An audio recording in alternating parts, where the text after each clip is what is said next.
Hello दोस्तों, तो देवभूमि ज्ञान दर्शन में आपका बहुत बहुत स्वागत है। तो आज हम देखेंगे आपके हिंदी से कुछ प्रश्नों को। तो चलिए स्टार्ट करते हैं। तो हमारा जो पहला प्रश्न है वह है कि ध्यान आकर्षण पत्र यानी जिसे आप रिमाइंडर कहते हो का एक अन्य नाम है। तो आपके पास है भैया 4 ऑप्शंस और आपने सही आंसर बताना है कमेंट बॉक्स में और आपको दिया जाता है कुछ समय।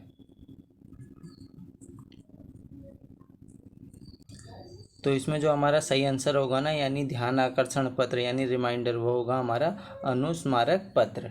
ठीक है, इसे हम अनुस्मारक पत्र भी कहते हैं। जब भी आप कोई पत्र लिखते हो ना, या कह सकते हो आप कोई अर्ध सरकारी पत्र लिखते हो, अगर उसका उत्तर आपको समय में प्राप्त नहीं होता है, ठीक है, जिस समय अवधि में दिया हो वह अधिकारी उस समय में उस पत्र का जवाब नहीं देता है, तो आप क्या करोगे? याद दिलाने को भी है, याद दिलाने को अनुस्मारक पत्र लिखोगे। ठीक है, इसी को हम रिमाइंडर कहते हैं। ठीक है, चलो अब बढ़ते हैं हमारे अगले प्रश्न की ओर।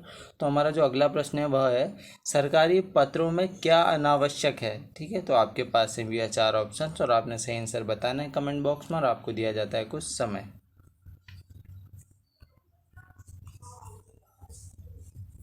तो देखो, इसमें जो आपका सही आंसर होगा ना, सरकारी पत्रों में क्या अनावश्यक है। अनावश्यक पूछा आपसे, स्पष्टता एवं शुद्धता बिल्कुल सही है, ये होनी चाहिए। ठीक है, सरकारी पत्रों में संक्षिप्तता, हाँ आपने ब्रीफ में लिखना ही लिखना चाहिए, और क्रमबद्धता, क्रम से आपने लिखना चाहिए। इसमें जो व्यक्तिगत शैली है ना, वो नहीं होना चाहिए। ठीक है ना, ये आपके अनावश्यक है। आप अपनी व्यक्तिगत शैली नहीं लिख सकते हो ना सरकारी पत्रों में। मान लो आपकी व्यक्तिगत शैली है कि आप बार बार लिखते हो, बल बल लगाते हो। ठीक है, ऐसा है बल, ऐसा है बल, ऐसा है ठहरा, तो आप क्या पत्र में भी लगा दोगे? नहीं लगा सकते हो ना। ठीक है, तो अपनी व्यक्तिगत शैली का आप यूज़ नहीं कर सकते हो। ठीक है, चलो अब बढ़ें फिर आगे की ओर। तो फिर जो हमारा तीसरा प्रश्न है वह है माला फेरत जुग भया, फिरा न मन का फेर, कर का मन का डारी दे, मन का मन का फेर, इस दोहे में कौन सा अलंकार है। तो आपको यह बताना है। तो आपके पास है भैया 4 ऑप्शंस और आपको दिया जाता है कुछ समय। तो इसमें जो आपका सही आंसर होगा ना, वह होगा जैसे लिखा है, माला फेरत जुग भया, फिरा ना मन का फेर, कर का मन का डारी दे, मन का फेर। अब आप ध्यान से देखोगे तो यहाँ पे मन का एक बार आया है और मन का 2 बार आया है, यानी दो। ठीक है, दो। आपने को मैंने एक परिभाषा बताई थी कि यमक, ठीक है, यमक का अर्थ होता है आपका दो। यमक का अर्थ क्या होता है भैया? दो। ठीक है, यानी एक ही शब्द अगर आपका 2 बार आए, यमक अलंकार में क्या होता है, एक ही शब्द अगर आपका 2 बार आए, लेकिन उसका क्या होता है ना, अर्थ बार बार अलग होता है। यानी इस मन का भी अर्थ अलग होगा, अब यहाँ पे इस मन का भी अर्थ आपका अलग होगा। ठीक है, 2 बार आए या उससे ज़्यादा बार आए तो आप क्या कह दोगे? यहाँ पे कौन सा अलंकार है भैया? यमक अलंकार है। कौन सा अलंकार है भैया? यमक। अब देखो, इस मन का, कर का मन का डारी दे, माला फेरत जुग भया, फिरा ना मन का फेर, कर का मन का डारी दे, इस मन का मतलब इस मन का यानी माला। ठीक है, ये जो आप माला जप रहे हो ना, इसे डाल दो, क्योंकि जब तक आपके मन में बेकार ख्याल चल रहे हैं, कुछ अच्छा आ नहीं रहा है, तो आपका माला फेरने से भैया कोई फ़ायदा नहीं है ना। तो ये मन का आप ये डाल दो। ठीक है, यानी यहाँ पे इसका अर्थ है माला से। और यहाँ पे देखो इसका अर्थ किससे है भैया? मन का फेर, यहाँ पे इसका अर्थ है आपके मनी से। ठीक है ना, तुम्हारा मन भैया। ठीक है, तुम्हारा मन। ठीक है, तो यहाँ पे माला, यहाँ पे मन हो गया ना डिफरेंस। तो यहाँ पे आप क्या कहोगे? यमक अलंकार है। आपका 2 ही बार रहा है। ठीक है, एक शब्द आपका 2 बार आ रहा है और उसका अर्थ आपका अलग अलग हो रहा है, यानी यमक अलंकार है। ठीक है, तो मैं आपको बता देता हूँ, अगर मैं बात करूँ अलंकार की, तो आप कह देना अलंकार आपके जो होते हैं ना, होते हैं आपके 3 प्रकार के। ठीक है, एक होता है आपका शब्द अलंकार, ठीक है, एक होता है आपका शब्दालंकार और एक होता है आपका अर्थालंकार। ठीक है, एक क्या होता है आपका अर्थालंकार, और एक और भी मानते हैं वैसे उभय अलंकार, लेकिन आपको ये दो मोस्ट इम्पॉर्टेंट, ये दो आपने पढ़ने ही पढ़ने हैं। ठीक है, शब्दालंकार में क्या क्या आ जाता है आपका? अनुप्रास अलंकार। ठीक है, अनुप्रास अलंकार आ जाता है, और क्या क्या आ जाता है? और आपका यमक अलंकार आ जाता है। ठीक है, यमक आ जाता है, श्लेष आ जाता है। ठीक है, श्लेष आ जाता है, और आपका जो वक्रोक्ति है वो आ जाता है, विप्सा आ जाता है। ये सभी आपके शब्दालंकार है। और अर्थालंकार में क्या क्या आता है? अर्थालंकार में आपका उपमा आ जाता है।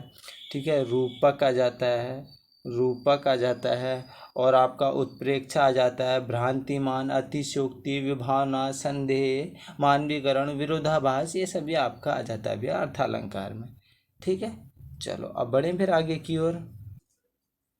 तो देखो, अब जो हमारा अगला प्रश्न है ना, वह है कि उपमा अलंकार किस अलंकार का उपभेद है, आपसे उपभेद पूछा है। ठीक है, तो इसमें जो आपका सही आंसर होगा ना, जो उपमा अलंकार है वो किस अलंकार का उपभेद है आपको बताना है, और आपको दिया जाता है कुछ समय।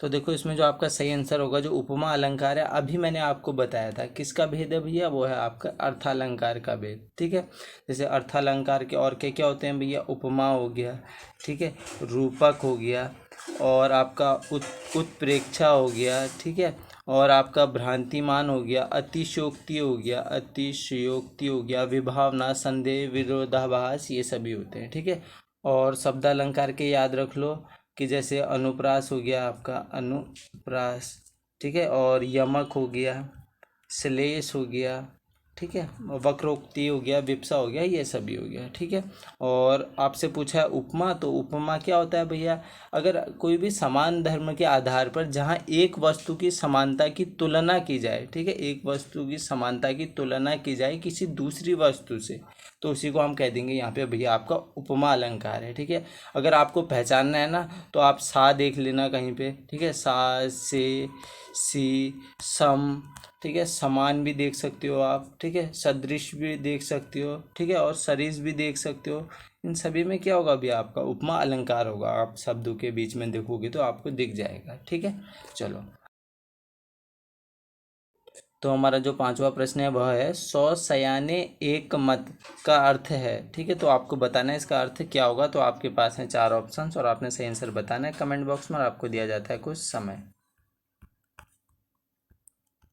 तो देखो, इसमें जो आपका सही आंसर होगा ना, सौ सयाने एक मत, यानी 100 सयाने हैं भैया, और सभी का एक मत है। तो आप यहाँ पे क्या कह सकते हो भैया, कि जो बुद्धिमान है, बुद्धिमानों के विचार एक से होते हैं, बुद्धिमानों के विचार हमेशा एक से होते हैं। ठीक है, चलो, इसका सही अर्थ ये होगा। अब जो हमारा छठा प्रश्न है वह है, जूतियों में दाल बांटना मुहावरे का सही अर्थ है। तो आपके पास हैं चार ऑप्शंस, और आपने सही आंसर बताना है कमेंट बॉक्स में, और आपको दिया जाता है कुछ समय। तो देखो, इसमें जो आपका सही आंसर होगा ना, कि जूतियों में दाल बांटना। ठीक है, तो आप कह सकते हो कि हाँ भैया, आप जूतियों में दाल बांट रहे हो, यानी लड़ाई झगड़ा हो जाना। ठीक है, लड़ाई झगड़ा हो जाना। ठीक है, लड़ाई, इसको आप ऐसे रिलेट कर लो, लड़ाई झगड़ा हो गई भैया, सारे प्लेटें व्लेटें फोड़ दिए, अब आप क्या कर रहे हो, जूतियों में दाल बांट रहे हो, यानी लड़ाई झगड़ा हो जाना। ठीक है, चलो अब बढ़ते हैं आगे की ओर। फिर जो हमारा सातवां प्रश्न है वह है, जो सज्जन होता है उसका सभी लोग आदर करते हैं, किस प्रकार का वाक्य है। ठीक है, तो आपके पास हैं चार ऑप्शंस, और आपने सही आंसर बताना है कमेंट बॉक्स में, और आपको दिया जाता है कुछ समय। तो इसमें जो आपका सही आंसर होगा वह होगा आपका मिश्र वाक्य। अब मिश्र वाक्य कैसे होगा, तो देखो भैया, जो सज्जन होता है उसका उसका सभी लोग आदर करते हैं। ठीक है, तो ये आपका एक मिश्र वाक्य है।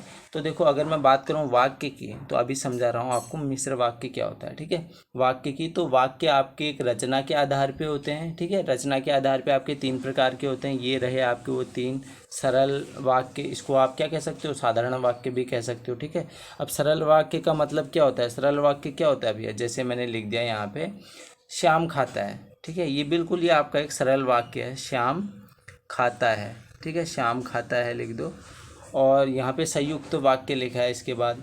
ठीक है ना, अब संयुक्त वाक्य क्या होता है भैया, जैसे आपने लिख दिया कहीं पे और एव। ठीक है, अगर कहीं को आपको उसके की जगह और दिख गया ना, और दिख गया यहाँ पे, एव दिख गया, ठीक है, तथा दिख गया, या आपको दिख गया अथवा, ठीक है, या अथवा दिख गया, या इसलिए दिख गया, ठीक है, या किंतु दिख गया, या परंतु दिख गया, तो ये सभी क्या हो जाएगा, ये आपके संयुक्त वाक्य हो जाएंगे इस उसके की जगह। ठीक है, चलो अब आ जाओ मिश्र वाक्य पे। मिश्र वाक्य क्या होते हैं भैया, मिश्र वाक्य जैसे यहाँ पे मैंने लिख दिया, पंकज ने लिखा लिखा है कि लिखा है कि पंकज ने लिखा है कि, ये जो की है ना, लिखा है कि वह कल आ रहा है, वह कल आ रहा है, आ रहा है। तो इस ये जो की है ना, ये की क्या कर रहा है भैया, यहाँ पे मिक्स कर दे रहा है, ऐसे समझो, ठीक है। तो अगर इस की जगह आपका क्या आ जाएगा, की, क्योंकि, उसका, ठीक है, और जितना उतना जो अब कब जहाँ यदि अगर ये सभी आ जाता है तो आप क्या कहोगे, यहाँ पे एक आपका मिश्र वाक्य है, ठीक है। चलो, और देखो, ये तो थे आपके क्या, रचना के आधार पे, रचना के आधार पे आपके तीन होते हैं, ये रहे वो तीन। और बात आएगी इसके बाद, तो आप कहते हैं ना अर्थ के आधार पे भी होते हैं। सर अर्थ के आधार पे होते हैं आपके 8 प्रकार के। कितने प्रकार के होते हैं, 8 प्रकार के होते हैं, ठीक है। अब वो 8 प्रकार के कौन कौन से होते हैं, जल्दी से देख लो। विधिवाचक, निषेधवाचक, ठीक है, और आज्ञावाचक, विस्मयवाचक, संदेहवाचक, इच्छावाचक, संकेतवाचक और प्रश्नवाचक, ठीक है, प्रश्नवाचक, ये सभी होते हैं आपके अर्थ के आधार पे 8 प्रकार के, ठीक है, वाक्य। चलो फिर अब बढ़ते हैं आगे की ओर। फिर जो हमारा 8वां प्रश्न है ना, वह है, पुस्तक बाजार में बहुत महंगी थी इसलिए पुस्तकालय से ले ली। तो आपके पास हैं 4 ऑप्शंस, तो आप सही आंसर बता सकते हैं कमेंट बॉक्स में, और आपको दिया जाता है कुछ समय। तो देखो, इसमें जो आपका सही आंसर है, अभी मैंने आपको बताया था, जहाँ पे आपको इसलिए दिख गया, ठीक है, और इसकी जगह आपको अगर किंतु दिख गया, परंतु दिख गया, और दिख गया, ठीक है, एव दिख गया, तथा दिख गया, या दिख गया, अथवा दिख गया, ठीक है, तो यहाँ पे क्या होगा आपका, यहाँ पे होगा आपका भैया संयुक्त वाक्य। क्या होगा, संयुक्त वाक्य होगा आपका, ठीक है ना। ये मैं आपको अभी बता चुका हूँ। तो आशा करता हूँ आपको चीज़ें समझ में आ रही होगी। अब बढ़ते हैं हमारे अगले प्रश्न की ओर। तो हमारे जो 9वां प्रश्न है वह है कि नीचे लिखे वाक्यों में से किसमें विराम चिन्हों का सही प्रयोग हुआ है, ठीक है। तो आपके पास है भैया 4 ऑप्शंस, और आपने सही आंसर बताना है कमेंट बॉक्स में, और आपको दिया जाता है कुछ समय।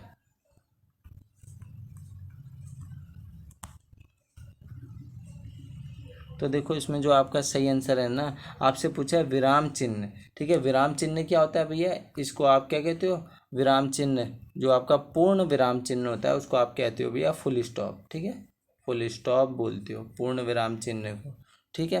तो बात आई है अभी यहाँ पे आपके पूर्ण विराम चिन्ह की, तो आप बता देना भैया, यहाँ पे जो आपका विराम चिन्ह लगा है वो लगा है, ये देखो यहाँ पे बीच में लगा है, बीच में नहीं लगता है विराम चिन्ह। जहाँ पे आपकी समझ लो बात ख़त्म हो जाती है ना आपकी, वहाँ पे कह देना, वहाँ पे आपका लग जाता है विराम चिन्ह, ठीक है।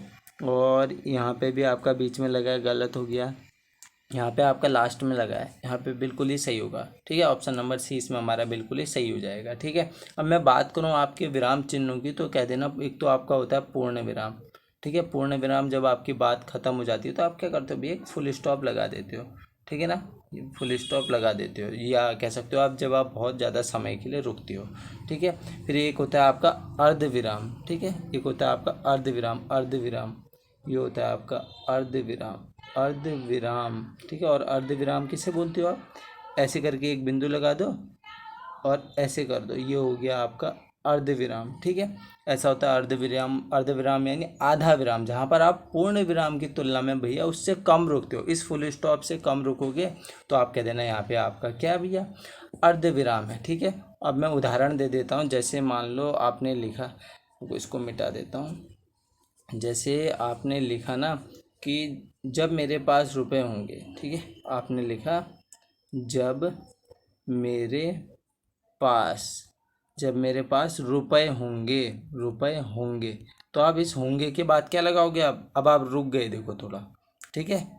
जब मेरे पास रुपए होंगे तब मैं आपकी सहायता करूंगा, तब मैं आपकी सहायता करूंगा। देखो, जब मेरे पास रुपए होंगे, ये तो आपने एक साथ बोल दिया, जब मेरे पास रुपए होंगे तब, ठीक है। अब यहाँ पे आप रुके ना थोड़ा, तो आप यहाँ पे क्या लगा दोगे, अर्ध विराम लगा दोगे, ठीक है, समझ गए उदाहरण से। चलो, इसके बाद एक और देख लो, अल्प विराम भी होता है आपका, ठीक है, अल्प विराम। अल्प विराम क्या होगा भैया, विराम यानी जिसमें आप रुकते हो जब आपकी बात खत्म हो जाती है, अर्ध विराम यानी जब आप उस फुल स्टॉप से भी पहले रुक जाते हो, ठीक है ना, यानी उससे आधे में रुक जाते हो, ठीक है, तो अर्ध विराम हो जाएगा। अल्प विराम यानी आप भैया जो अर्ध विराम है उससे भी पहले रुक जा रहे हो, ठीक है। अर्ध विराम को आप क्या कहते हो, कॉमा बोलते हो, क्या बोलते हो, कॉमा बोलते हो, ठीक है। और कॉमा होता है सिर्फ ऐसा, ठीक है, ऐसा होता है। जैसे आप लिखते हो ना वाक्य में जहाँ बहुत ही कम ठहराव हो आपका, बहुत ही कम, जैसे आपने लिखा रमेश, ठीक है, आप रमेश लिखा तो इसके बाद आप कॉमा लगा दो, ठीक है। इसके बाद आपने लिखा सुरेश, तो सुरेश के बाद आप कॉमा लगा दो, ठीक है, आपने कॉमा लगा दिया। इसके बाद लिखा आपने महेश, ठीक है, तो आपने कॉमा लगा दिया भैया। तो आप इतने कम समय के लिए रुक रहे हो, देख लो, ठीक है। तो आशा करता हूँ ये आपको समझ में आया होगा। अब बढ़ते हैं हमारे अगले प्रश्न की ओर। तो हमारा जो 10वां प्रश्न है वह है कवि का स्त्रीलिंग रूप क्या है। तो आपने बताना है भैया कवि का स्त्रीलिंग रूप क्या है, और आपको दिया जाता है कुछ समय, ठीक है। तो आपके पास हैं 4 ऑप्शंस। तो देखो इसमें जो आपका सही आंसर है ना कि कवि का स्त्रीलिंग रूप होता है आपका कवित्री, ठीक है, कवित्री ऐसे लिखते हैं आपका, ठीक है। और ये आपका गलत है, ठीक है, कवयित्री होता है ना कि कवित्री होता है, ये गलत है आपका, ये भी गलत, ये भी गलत, ठीक है, बिल्कुल सही है, ऑप्शन नंबर बी है आपका। चलो अब बढ़ते हैं हमारे अगले प्रश्न की ओर। तो हमारा जो 11वां प्रश्न है वह है कव्वाली शब्द में कौन सा लिंग है आपका, ठीक है। तो ये आपको बताना है। तो आपके पास है भैया 4 ऑप्शंस और आपने से आंसर बताना है कमेंट बॉक्स में, और आपको दिया जाता है कुछ समय। तो देखो इसमें जो आपका सही आंसर है ना कि कव्वाली शब्द में कौन सा लिंग है। अब आप ध्यान से देखो, आपकी क्या कव्वाली कभी गाया जाता है? नहीं गाया जाता है ना। कव्वाली क्या की जाती है भैया? गाई जाती है, ठीक है, कव्वाली गाई जाती है। यानी इसमें कौन सा लिंग हो गया आपका? स्त्रीलिंग हो गया आपका, ठीक है। तो स्त्रीलिंग हमारा इसमें बिल्कुल ही सही है। चलो फिर अब बढ़ते हैं हमारे अगले प्रश्न की ओर। तो हमारा 12वां प्रश्न है चिड़िया का बहुवचन रूप है, यह आपने बताना है भैया। तो आपके पास है 4 ऑप्शंस और आपको दिया जाता है कुछ समय। तो देखो इसमें जो आपका सही आंसर है ना कि चिड़िया का बहुवचन रूप है, तो चिड़िया का होता है हमारा चिड़िया, ठीक है। ऐसे ही आप लिखते हो चिड़िया, चिड़िया ऐसे लिखते हो, ठीक है ना, चिड़िया। और ऐसे नहीं लिखते हो चिड़िया या चिड़ियों या चिड़ियाएँ या चिड़िया, ठीक है। तो हमारा ऑप्शन नंबर ए बिल्कुल ही सही हो गया। चलो अब बढ़ते हैं हमारे अगले प्रश्न की ओर। तो जो हमारा 13वां प्रश्न है वह है हिंदी में मैं का बहुवचन है, ठीक है। आपने मैं का बहुवचन बताना है। आसान प्रश्न है ये आपके लिए। तो आपके पास है 4 ऑप्शंस और आपने सही आंसर बताना है कमेंट बॉक्स में, और आपको दिया जाता है कुछ समय।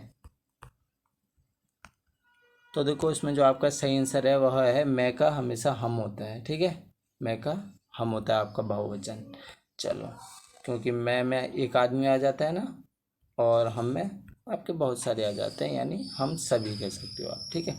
तो जो आपका 14वां प्रश्न है वह है कि क्रिया का मूल रूप कहलाता है। तो आपसे पूछा भैया क्रिया का मूल रूप क्या कहलाता है। तो आपके पास है 4 ऑप्शंस और आपने से आंसर बताना है कमेंट बॉक्स में, और आपको दिया जाता है कुछ समय। तो देखो इसमें जो आपका सही आंसर है ना क्रिया का मूल रूप। अब देखो एक क्रिया है, मान लो मैंने लिख दिया चलना, ठीक है।